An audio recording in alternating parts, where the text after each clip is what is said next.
Hey YouTube, this is Alexander, and today I've got both the Nexus 6P and OnePlus 3 here with me, both of which I have already reviewed, so if you want to know more about each of these devices, make sure to hit the links down in the description. Anyway, with the $100 price tag difference between the two base models, which should you get? Well, that's not the easiest question to answer. I hope this video helps make the choice a little more clear. Let's get started. Each device is crafted from a nice aluminum, which makes the phones feel very premium, although here on the 6P, you'll notice I've got a D-brand skin on it, and I'll leave a link to that down below if you want to check them out. But anyway, both have their pros and cons in terms of design and feel in the hand. While the 6P feels a bit easier to hold given its slightly thicker body, that also makes it noticeably heavier, which can be a problem for people with smaller wrists like myself. Over on the OnePlus 3, its thinness helps make it lighter, but also a little awkward to hold since there just isn't much to hold. Although one thing they both have going for them is their design. They both look absolutely beautiful aside from the much more obvious and quite obnoxious camera hump on the OnePlus 3.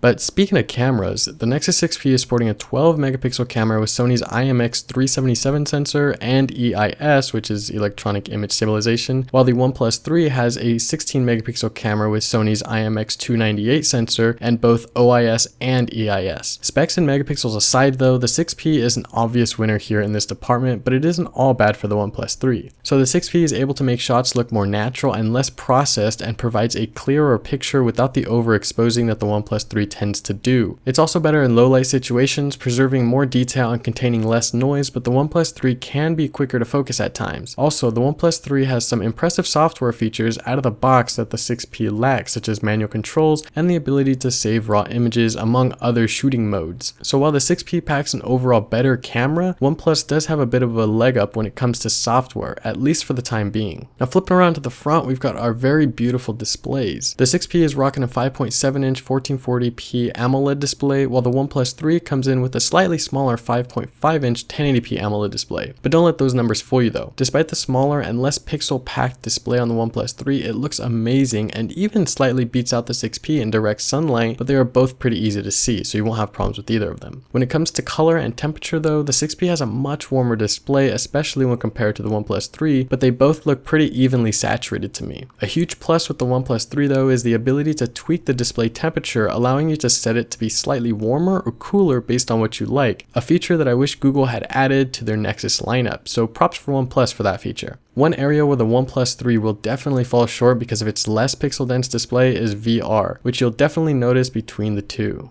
Now as far as performance goes, they're both very smooth, although the OnePlus 3 sports Qualcomm's latest Snapdragon 820 processor, while the 6P has its older 810. The OnePlus 3 also has a beefier Adreno 530 GPU compared to the 6P's 430. What does this mean for each of them though? Well, in day-to-day use it means smooth performance on both actually. While the 6P is still pretty smooth and snappy, it's the OnePlus 3 that feels a bit smoother in day-to-day use, especially in heavy games like Riptide GP2. Maybe it's the CPU-GPU combo, maybe it's the software, maybe it's the age, or just a combination of something else. Whatever the reason, the OnePlus 3 handles tasks like a beast, but so does the 6P, although it is coming up on its first birthday. Overall though, I'd say that if you're worried about gaming on either or day-to-day lag, don't be, because they both perform like champs. So how about the other stuff, like speakers, battery life, fingerprint sensors, and software? Well, the 6P takes the speaker department hands down, with its two powerful front-facing speakers able to produce much louder sounds with more bass and clarity at higher volumes than the OnePlus 3. However, battery life on the OnePlus 3 seems a bit better. I'm pretty easily able to make it through a day with about 5 hours of screen on time, whereas the 6P will get me about 4 to 4.5. It's not a major difference, but it is noticeable. The fingerprint sensors on each are very quick, and the 6P has the advantage of it being placed on the perfect spot when you're resting your index finger on the back of it, but the OnePlus 3 allows you to use it when it's sitting down on a table,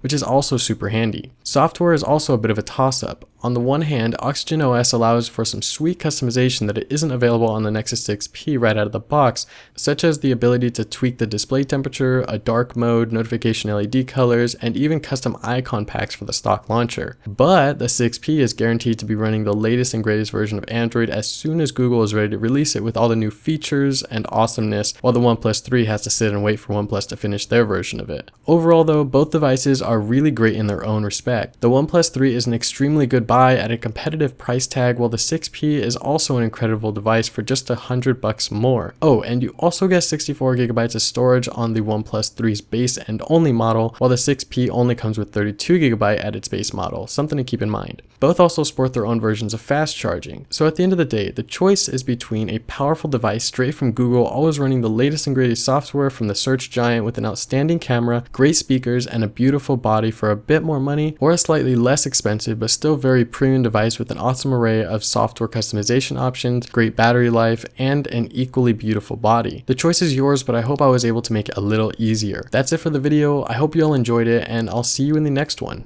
Peace.